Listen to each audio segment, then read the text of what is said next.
de Estados Unidos, Marco Rubio, comenzó una gira por Latinoamérica, la cuarta desde que asumió el cargo en enero. Él ya se encuentra en México y esta noche está previsto que llegue a Ecuador.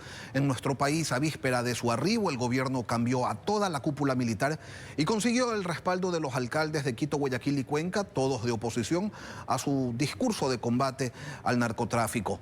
La gira arrancó horas después de que fuerzas militares estadounidenses destruyeran una lancha con drogas en el sur del Caribe. Murieron 11 personas que fueron catalogadas por el gobierno de Estados Unidos como terroristas del Tren de Aragua. Antes de despegar hacia México, Rubio publicó en su cuenta de X: de camino a Ciudad de México y Quito. Trabajamos para mantener la seguridad de los estadounidenses, fortaleciendo la cooperación en materia de inmigración ilegal y combatiendo el crimen transnacional y el terrorismo en nuestra región. Nos acompaña a esta hora Michelle Maffei. Muchísimas gracias por acompañarnos. Bienvenida a Contacto Directo. Muchísimas gracias a ti, Lenín, y gracias nuevamente por el espacio y la invitación. El relevo de la cúpula militar en el contexto de la visita del secretario estadounidense, ¿cómo se lo debe leer? Sí, es potestad del presidente Noboa, pero ¿está relacionado esto con una eventual reformulación de la relación militar con Estados Unidos? Totalmente. Y por otro lado, el hecho de que estén cambiando en este momento la cúpula es básicamente una respuesta directa a un problema enorme que lamentablemente ahora Fuerzas Armadas lo tiene, que es la corrupción estructural dentro de la misma institución.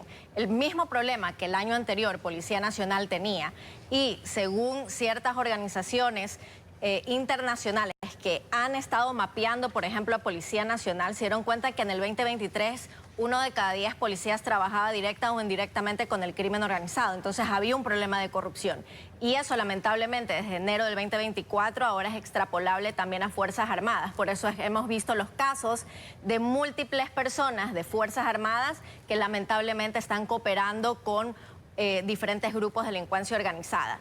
Pero si hay esta cooptación o esta infiltración del crimen organizado en Fuerzas Armadas, no sé, este cambio de cúpula significa que los altos mandos estaban permitiendo o siendo complacientes con aquello. Cuando hablamos de, lamentablemente, una corrupción estructural dentro de una institución como Policía Nacional y Fuerzas Armadas, no solamente es un problema de mandos bajos, medios, sino que también, lamentablemente, están autoridades involucradas. Es por eso que mandos medios, normalmente, pese a que saben que alguien está cooptado por un grupo de delincuencia organizada, no hacen absolutamente nada. Pero si el mensaje institucional es de hagan lo que tengan que hacer, que yo les doy indultos anticipados, ¿no es ese un mensaje que erosiona la institucionalidad, en este caso del cuerpo militar? Totalmente la erosiona, e igual a Policía Nacional. Ahora, a mí me gusta siempre citar a ciertos autores que creo yo que saben incluso más que yo, que es Roberto Saviano, excelente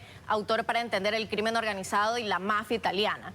Él siempre mencionaba que cada vez que hay una estrategia, lamentablemente, de militarización contra el crimen organizado, es simplemente porque es una escapatoria rápida y al mismo tiempo te da algunos resultados rápidos, pero lamentablemente no es estratégico si de verdad se quiere combatir el problema, por ejemplo, de la corrupción. La corrupción, a mí siempre me gusta dar este símil de que la corrupción es el diésel para un motor y el motor es el crimen organizado. Entonces, entre más corrupción, lamentablemente más injerencia del crimen organizado en el país. ¿El cambio de la cúpula militar implica también un reconocimiento a la falta de resultados en el llamado conflicto interno?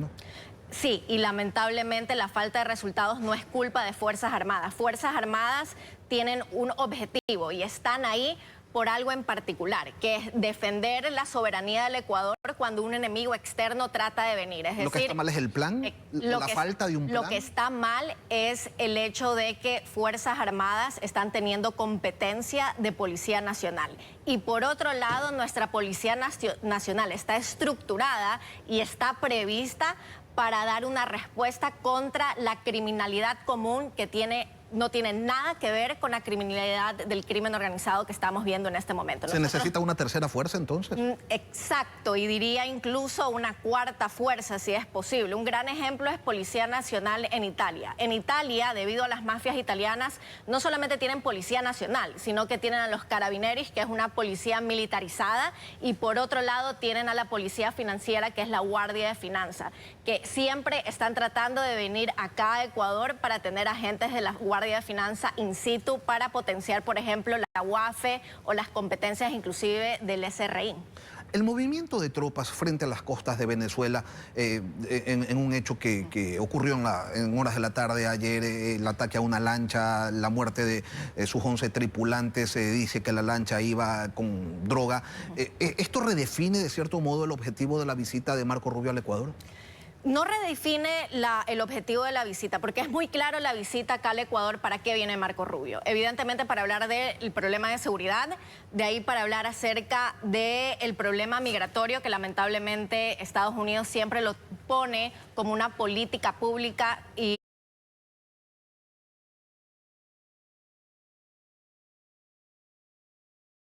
en generar una política lamentablemente con ciertos países en América Latina, y finalmente van a hablar de las tarifas. Evidentemente lo que quieren es negociar si se pueden las tarifas o los impuestos bajarlos más del 15% que esto sobre la mesa tenemos. y por debajo de ella. Por debajo de ella... El tema, por ejemplo, de la relación que ha sido criticada, del acercamiento de países como Ecuador hacia la China. Esto ha sido observado, esto no le gusta a Estados Unidos, no se lo puede manifestar abiertamente porque sería pues irse en contra de la soberanía, pero ¿cree usted que es un punto que también se lo va a tocar?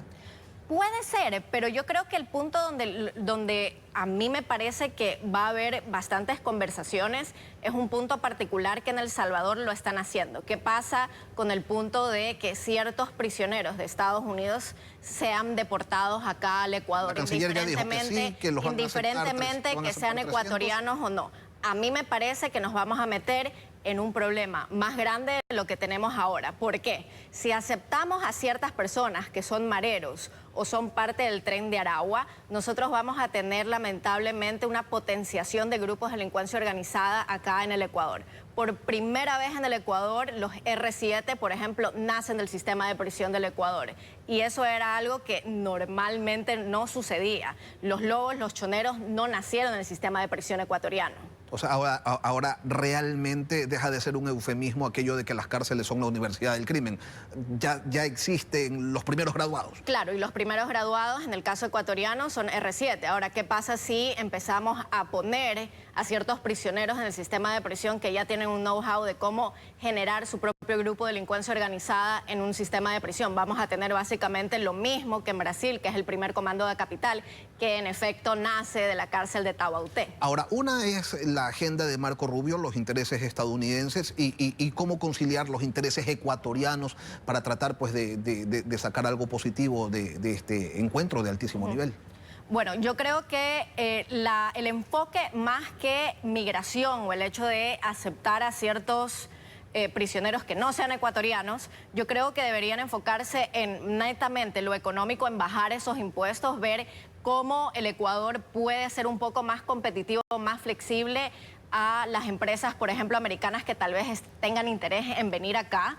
Y al mismo tiempo yo creo que Estados Unidos tiene un know-how de combatir o dar una respuesta contra el crimen organizado. Yo creo que deberían ver al estado de Nueva York y cómo tumbaron básicamente la injerencia de las 5 mafias o de las 5 familias de la mafia italiana. Un gran ejemplo es el RICO Act, por ejemplo, que es una ley que va contra la corrupción también. Y yo sí creo que la ayuda, más que todo judicial, por parte de Estados Unidos nos beneficiaría extraordinariamente. Ahora, la gran disputa es, ¿se trae bases o no bases? Pero ese va a ser un tema que revisaremos luego de esta pausa comercial y seguiremos dialogando con Michelle Maffei. Ya regresamos.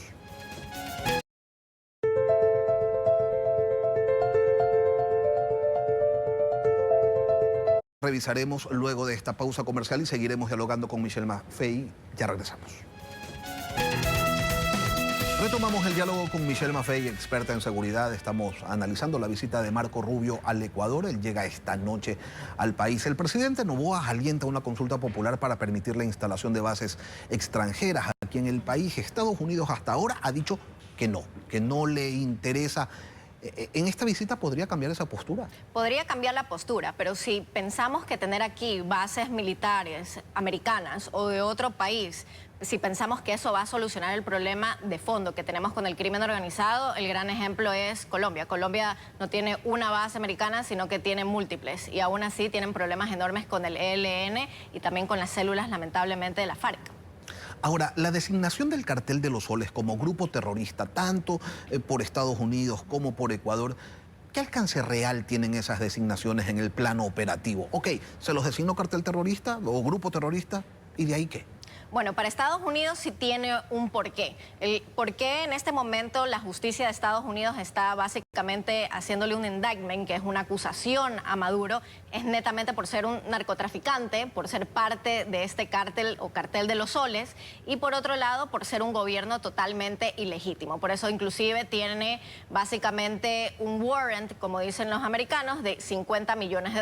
Entonces sí tiene un porqué. Y le tira una buena parte de su fuerza militar a que esté asediando. Están ya los 8 barcos. ¿Ecuador qué? Ecuador es simplemente posicionamiento ideológico, y está bien que se esté posicionando con un gobierno. En este momento nos estamos posicionando con Estados Unidos. Ahora, ¿el cártel de los soles ha tenido injerencia aquí? No. El Tren de Aragua tiene injerencia mínima. Hay países como Perú y Chile que tienen más problemas con el Tren de Aragua que el Ecuador, porque el Tren de Aragua lo que hace es se ha movido conjunto con el éxodo venezolano. ¿Para qué? Para explotar lamentablemente a mujeres y niñas, para la trata y tráfico por motivos de explotación sexual a sus propios connacionales por ser migrantes. Usted dice, Michelle, la simple ayuda de Estados Unidos o estos diálogos no van a terminar de solucionar nada.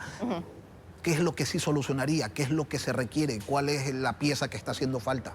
Lo que está haciendo falta es tecnología, y por otro lado, más que armamento, yo creería que la ayuda de Estados Unidos para generar, un sistema de justicia como el de Costa Rica en este momento, que el fiscal general está yendo contra exfuncionarios de alto nivel como Celso Gamboa Sánchez, que lamentablemente tenía relaciones, por ejemplo, con el cártel de Sinaloa y con el Clan del Golfo. Tener ese tipo de sistema de justicia con alguien que esté muy de frente con el combate contra el crimen organizado, y por otro lado, tecnología. Nosotros necesitamos saber, quiénes son los miembros, quiénes son los capos o los dones del crimen organizado aquí en el Ecuador, pinchar los teléfonos y en base a esa evidencia poderlos mandar al sistema de prisión. Y finalmente, evidentemente necesitamos ayuda, pero Estados Unidos no es el único país que nos podría ayudar. Yo creo que ahí Italia o la Unión Europea podría ayudarnos con los programas de prevención de criminalidad temprana. Si nosotros no hacemos que la gente vea que es rentable ser un ciudadano de bien, las personas lamentablemente y los jóvenes van a seguir delinquiendo y van a querer ser lamentablemente narcotraficantes, así sea su vida muy, muy corta. Michelle Maffei, investigadora del crimen organizado internacional. Gracias, Michelle, por acompañarnos hoy aquí en Gracias a ti. Directo.